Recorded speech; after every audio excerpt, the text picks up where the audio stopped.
The silence in the banquet hall at the Royal York stretched so thin I could hear the ice settling in the champagne buckets. I stood near the head table in a charcoal suit I'd owned for 19 years, the one my late wife picked out at a Moores in Mississauga the winter before the diagnosis. My daughter's wedding reception had been running for 43 minutes when her new husband, Trevor, placed his hand on my shoulder with the kind of grip a man uses when he wants to make sure everyone sees him touching you. He steered me toward a tall, silver-haired woman, holding a flute of Veuve Clicquot, and with a laugh that was already half a sneer, he said, "Margaret, I'd like you to meet Harold, Claire's dad. Don't worry, he's harmless. Used to fix boilers up in Sudbury before the back went. He's been, let's say, between opportunities for a while now." Margaret Lansing, the CEO of the firm where Trevor worked, looked at me the way people in that room looked at the coat-check girl. Polite, brief, already moving on. "My name is Harold Whittaker. I am 67 years old. I live in a cedar-sided bungalow on a quiet lake outside Bracebridge, Ontario, where I drive a 2008 Ford Ranger with a cracked taillight I keep meaning to fix. I brew my own coffee, split my own firewood, and I have not worn a tie in 11 years except for funerals and, apparently, this. What Trevor did not know, what my daughter Claire no longer remembered if she ever really knew, was that I was also the founder and majority shareholder of Whittaker Northern Holdings, a private company headquartered in a plain office building on Bay Street that owned 23% of the commercial timber rights north of Sault Ste. Marie, 2 specialty steel mills in Hamilton, and a logistics operation that moved freight from Thunder Bay to Halifax. I did not advertise this. I did not live like it. My late wife Eleanor and I had agreed, back when Claire was 6 and pulling pine cones apart on the dock, that we would not raise a child who measured people by their shoes. That promise had cost me more than Eleanor ever could have guessed. I should tell you how we got to that ballroom. Claire met Trevor 2.5 years ago at a networking event in downtown Toronto. He was 34, assistant vice president of client relations at Lansing Capital, a mid-sized private equity firm that liked to photograph itself more than it liked to deliver returns. He drove a leased BMW he could not really afford, lived in a Liberty Village condo with a view he mentioned to strangers, and treated Claire like a trophy from the first dinner. Claire was 31, a bright, kind-hearted woman who had graduated from Queen's with a degree in public health and was working at a nonprofit in Parkdale that helped new mothers access prenatal care. She was her mother's daughter. She was also, I began to notice, becoming someone else. At first it was small things. She stopped calling me on Sunday nights. When I drove down to Toronto for her birthday that first year, Trevor opened the condo door, glanced at my barn jacket and work boots, and asked if I'd like to leave them by the mat, please. The floors are new. During dinner, he made 3 separate jokes about small-town people, each one landing a little harder than the last. Claire laughed. Not the laugh she had as a child. A borrowed laugh. One I'd never heard from her before. By the second year, Claire had moved into the condo. By the time they got engaged last spring, she had quit the nonprofit. Trevor told me, with Claire sitting beside him nodding, that it was time for her to focus on building a real life. She took a job as an event coordinator at a boutique firm run by one of Trevor's university friends. She got her teeth whitened. She started wearing shoes that cost more than my monthly hydro bill. And she started looking at me, her father, the way Trevor did. I showed up to the engagement party at a restaurant on King Street West, carrying a wrapped gift, a first edition of the Margaret Lawrence novel Eleanor used to read aloud to Claire during the summers at the lake. Trevor opened it in front of the assembled guests and said, "Oh, a used book. That's sweet, Harold. Very on brand for you." He laughed. A few of his friends laughed. Claire's cheeks went pink, and she said nothing. That was the night I understood something was deeply wrong. Not with Trevor. Trevor was what he was. With my daughter. And still, I came to the wedding. Of course I came. She was Eleanor's daughter. She was my daughter. And I had promised Eleanor, on a hospital bed in Toronto General in the January of 2014, that I would never close a door on Claire no matter what she walked through it with. So there I was at the Royal York on a Saturday evening in September, having just been introduced to the CEO of my son-in-law's firm as a broken-down boiler man from Sudbury. Margaret Lansing gave me a half-smile and said, "Well, that's lovely, Harold. Enjoy yourself tonight." She turned back to Trevor, who launched into a story about a client acquisition I was fairly certain was half invented. I drifted away toward the bar and ordered a Canadian club and ginger. The bartender, a young man with a name tag that said Devon, poured it with a heavier hand than the occasion warranted. He'd seen the whole thing. "On the house, sir," he said quietly. "That's kind of you, son. My grandfather was a millwright in Hamilton," he said. "He raised 4 kids on that job. I don't like how your son-in-law was talking." I thanked him and carried my drink to a side table near the windows that looked out over Front Street. I watched Claire across the room in her mother's altered wedding dress, laughing at something Trevor was saying to a table of his colleagues, and I felt a grief so clean and so specific it was almost peaceful. I had already lost her. I had been losing her for 2 years. Tonight was simply the paperwork. What happened next I did not plan. I want that on the record. My wife had been gone 11 years, and I had built a life of deliberate smallness in the North because grief and wealth do not mix well, and I had enough of both. I did not come to that ballroom to teach anyone a lesson. I came to watch my daughter get married and then drive home. But I had also, 3 weeks earlier, received a phone call from a man named Raymond Chu, who ran a diligence firm I sometimes retained when one of my subsidiaries was considering a partnership. Raymond had done a quiet background check on Lansing Capital at my request, not because of Trevor, but because 2 months before the wedding I had overheard Trevor on the balcony of the condo telling someone on the phone, in a voice that had just a little too much whiskey in it, that the old man, Claire's dad, he's sitting on something, I'm telling you. Nobody drives a truck like that by choice. He had been investigating me, quietly, for over a year. What Raymond found about Lansing Capital was more interesting than what Trevor had found about me. The firm was leveraged to the eyebrows. They had taken a large position in a mining venture in northern Quebec that was quietly imploding. Margaret Lansing was looking for an exit, or a rescuer, and 3 of her senior people, including a man named David Prasad, who was Trevor's direct boss, had already been discreetly interviewing elsewhere. Trevor was not a rising star at that firm. Trevor was a passenger on a ship that was listing to starboard, and he did not know it. I had sat on that information for 3 weeks. I had no intention of using it. Knowledge is a heavy thing, and I had made my peace with carrying it quietly. Then, at the reception, about an hour after the Boilerman introduction, Trevor did something that changed my calculations. He was at the head table, a little drunk, talking to Claire, in a voice that carried farther than he realized. I was standing by the dessert table, out of his eye line, reaching for a butter tart.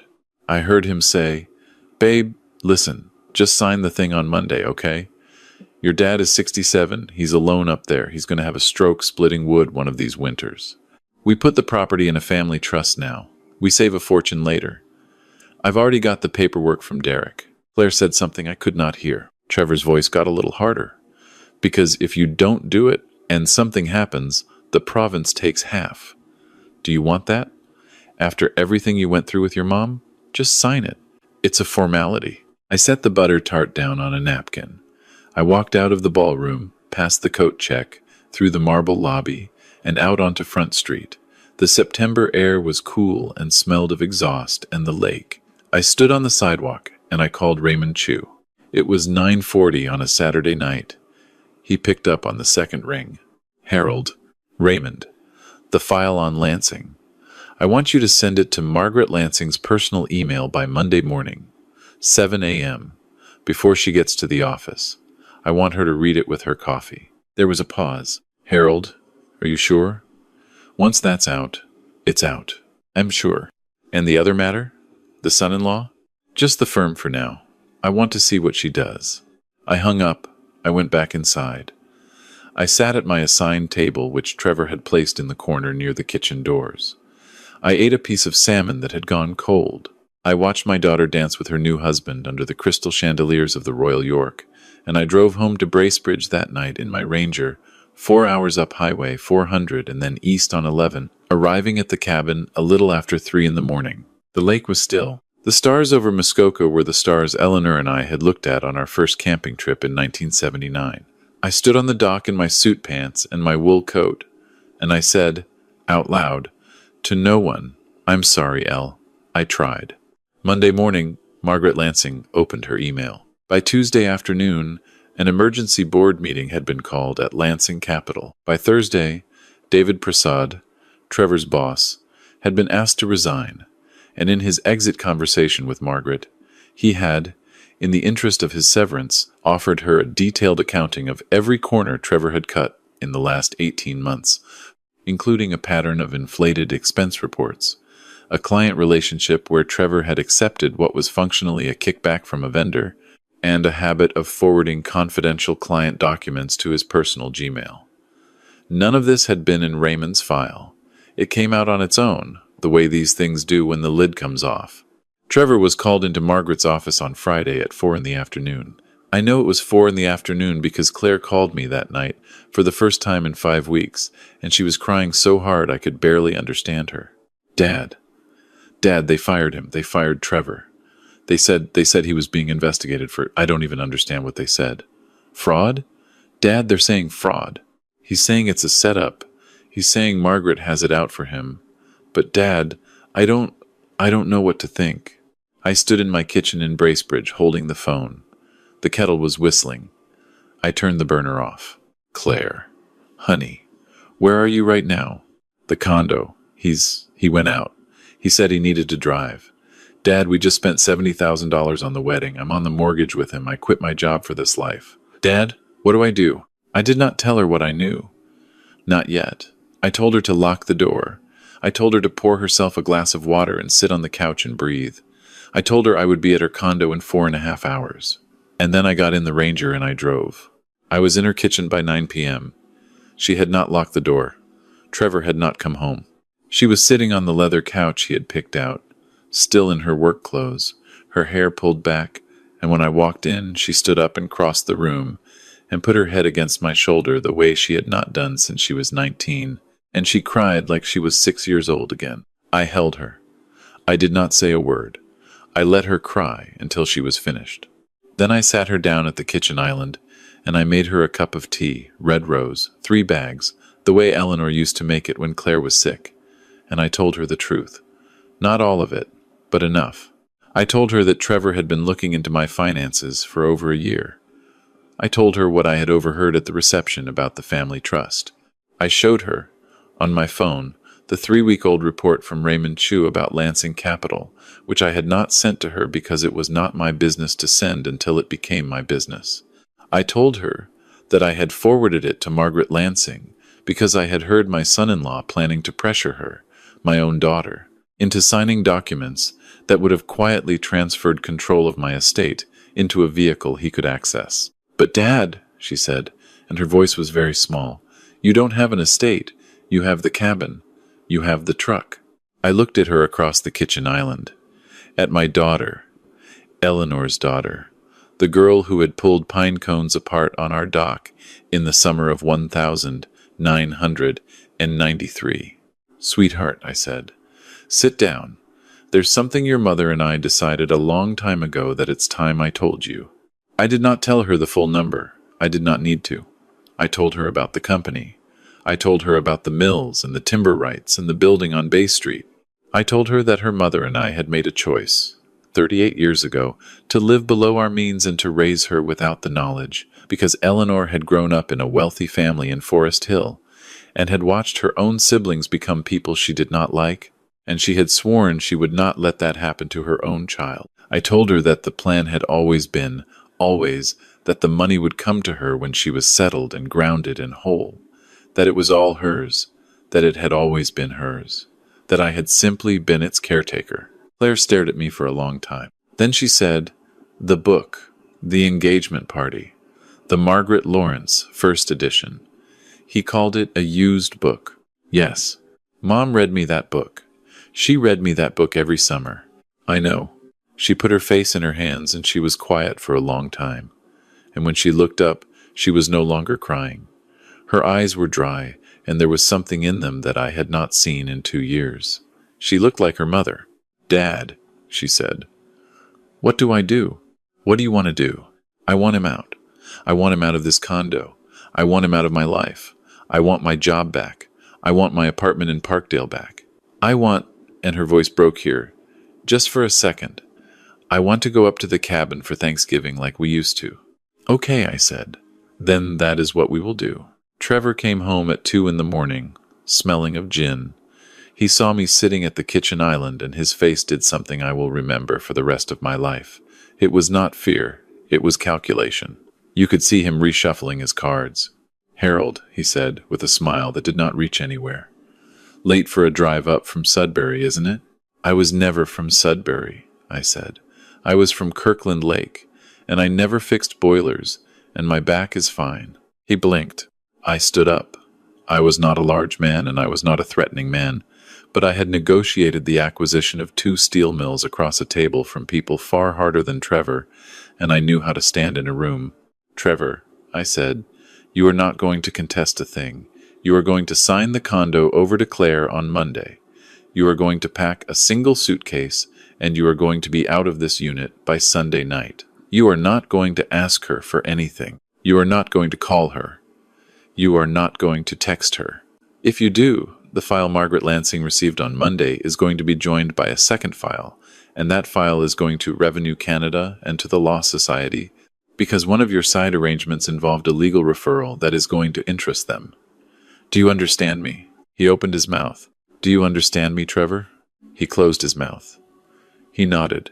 He was out by Sunday at 6 p.m. I would like to tell you that was the end, that Claire moved on, that Trevor disappeared into whatever next city would have him, and that the lesson was clean. It was not. Nothing real ever is. Trevor was charged 11 months later in a case that had nothing to do with me, involving the kickback arrangement David Prasad had described to Margaret. He pleaded out and received 18 months, of which he served 7 at a minimum security facility near Gravenhurst, which is, as you may know, about 40 minutes from my cabin. I did not arrange this. I did not know it was going to happen. When Claire told me, I actually laughed, because sometimes the universe writes better than any of us could. Claire asked me, in the spring after his sentencing, if I would drive her up to visit him. Once. Just once. She had been in therapy for 6 months by then. She had moved back to Parkdale. She had her old job back, with a promotion. She was not the woman in the wedding dress anymore. She was not the woman who had laughed at Trevor's jokes. She was someone new, and also, I thought, someone older, in the way Eleanor had been older than me, even when we were 22. I drove her up on a Tuesday in May. I waited in the parking lot in the Ranger. I watched a red-winged blackbird on a cattail by the fence, and I thought about a lot of things. When Claire came out 45 minutes later, she walked to the truck and got in and shut the door carefully. She sat for a long moment with her hands in her lap. "Dad," she said. "Yes." I said what I needed to say. "I'm not going back." "Okay." He tried to ask me about the company, about your company, even now, even there. That was the first thing he asked me. I nodded. I wasted 2 years on a man who only ever saw a door he wanted to walk through. You were young. I was 31, Dad. You were young, I said. Your mother was 36 when she figured out the same thing about her first husband. You remember he existed? No, because she made the choice, and she moved, and she built a life. That's what we do. She was quiet. Then she said, "Can we stop at the cabin before I go back to the city?" Of course we can. We drove the 40 minutes north. We did not talk much. When we got to the cabin, it was late afternoon, and the lake was that particular Muskoka gold that only happens in May. Claire stood on the dock in her city clothes, and she looked out at the water and she cried, briefly, and then she stopped, and then she took her shoes off and sat down with her feet over the edge, the way she had when she was 6. I stood behind her. I thought about Eleanor. I thought about the promise I had made on that hospital bed 11 years ago. Never close a door. Let her come back through it if she needs to. Let her find her own way, even when it costs you. I thought about Trevor, in a minimum security facility 40 minutes south, learning what kind of man he actually was, which might or might not change him, which was not my problem to solve. And I thought about the thing I had come to understand, slowly, over the long winter after the wedding, which was this. I had spent my whole life believing that love meant protection, that if I loved Claire enough, lived quietly enough, held the inheritance steady enough, I could keep her from the wrong kind of man. But you cannot protect someone out of their own choices. The most you can do is leave the door open, keep the lights on, and be waiting at the kitchen island at 9 p.m. on a Friday in September when they finally come home. Claire lives in Toronto now. She runs a foundation Eleanor would have recognized. The money came to her on her 34th birthday, in an arrangement her mother drew up with a Bay Street lawyer in 2013, and she does not spend it on shoes. She drives a used Subaru. She comes up to the cabin at Thanksgiving and Christmas, and for 2 weeks every August. She is married now, 3 years, to a pediatric nurse named Daniel who builds canoes in his spare time and who asked, the first time he met me, if I needed help with my dock, which was sagging, which he then came back the next weekend and fixed without being asked. I like Daniel very much. I still drive the Ranger. I still split my own firewood. The taillight is still cracked. Some nights in the winter, when the wood stove is going and the lake is frozen solid and the stars over Muskoka are the same stars they have always been, I sit in Eleanor's old reading chair and I think about the silence of that ballroom at the Royal York. The charcoal suit, the half smile of Margaret Lansing, the hand on my shoulder. And I think about how close I came to losing my daughter. Not to Trevor, to the version of herself she would have had to become to stay with him. And I am grateful, in a way that is very hard to explain, that on that September evening, in that gilded room, my son-in-law decided to open his mouth and call me a name. Because if he had not, I might never have known to listen. That is all of it. That is the whole story. The only part I have not told you is the number, and I am not going to, because my wife would not have wanted me to, and because the number was never the point. The point was the door. I kept it open. She walked back through. That is the only ending that ever mattered.